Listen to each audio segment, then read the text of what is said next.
ನಾವು ರಾತ್ರಿ ಮನೆ ಖಾಲಿ ಮಾಡ್ಕೊಂಡು ಹೊರಟೇ ಬಿಡೋದಾ?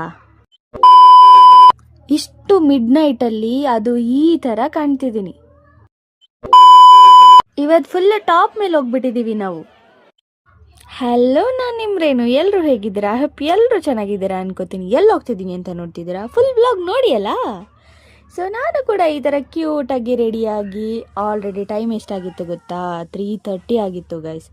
ಸೊ ಅದಾದಮೇಲೆ ನಾನೆಲ್ಲಾದರೂ ಹೋಗುವಾಗ ನಮ್ಮ ಜಾನುಗೆ ಫಸ್ಟು ಫೀಡ್ ಮಾಡ್ತೀನಿ. ಅದಾದಮೇಲೆ ಅವಳಿಗೆ ಅಂತೇಳಿ ಸಪ್ರೇಟಾಗಿ ಬೌಲಲ್ಲಿ ಎಲ್ಲ ನೀಟಾಗಿ ತೆಗೆದಿಟ್ಟು ಸೊ ಅವಳನ್ನ ಚೆಂದ ತಿನ್ನಿಸಿ.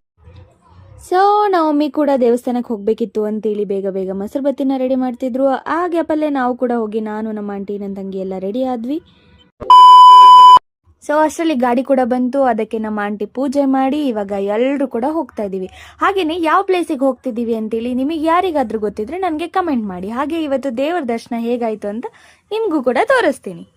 ಸೊ ಫೈನಲ್ ಆಗಿ ನಾವು ದೇವಸ್ಥಾನ ಹತ್ರ ಬಂದ್ವಿ. ಸೊ ಈ ಥರ ಫುಲ್ಲು ಭರತ ಹುಣ್ಣಿಮೆ ಇರೋದ್ರಿಂದ ಫುಲ್ಲು ಜನ ತುಂಬಿದ್ರು. ಹಾಗೆ ನಮ್ಮ ಮಮ್ಮಿ ಕೂಡ ಅಂದರೆ ನಾವು ಅರ್ಲಿ ಮಾರ್ನಿಂಗ್ ಹೋಗಿರೋದ್ರಿಂದ ಸ್ವಲ್ಪ ಫ್ರೀ ಇದೆ, ಇಲ್ಲಾಂದಿದ್ರೆ ಇನ್ನೂ ತುಂಬ ರಶ್ ಇರ್ತಾಯಿತ್ತು. ಸೊ ನಾವು ಕೂಡ ಹೋಗಿ ಸ್ಪೆಷಲ್ ಟಿಕೆಟ್ ತೊಗೊಂಡು ದೇವರ ದರ್ಶನನ ತಗೊಂಡು ನಿಮ್ಮ ಎಲ್ರಿಗೂ ಒಳ್ಳೆಯದಾಗಲಿ ಅಂತ ಬೇಡ್ಕೊಂಡು, ಹಾಗೆ ನನ್ನ ಯೂಟ್ಯೂಬ್ ಚಾನಲ್ ಇನ್ನು ಯಾರ್ಯಾರು ಸಬ್ಸ್ಕ್ರೈಬ್ ಮಾಡಿಲ್ಲ ದಯವಿಟ್ಟು ಸಬ್ಸ್ಕ್ರೈಬ್ ಮಾಡ್ಕೊಳ್ಳಿ ಅಂತ ಬೇಡ್ಕೋತಾ. ಹಾಗೆ ನೋಡಿ ಎಷ್ಟು ಜನ ಇದ್ದಾರೆ ನೋಡಿ ಗೈಸ್, ನಿಜ ಫುಲ್ಲು ಜನ ಬೇಗ ಹೋಗಿದ್ದಕ್ಕೆ ಸ್ವಲ್ಪ ಬೆಟರ್ ನಾವು.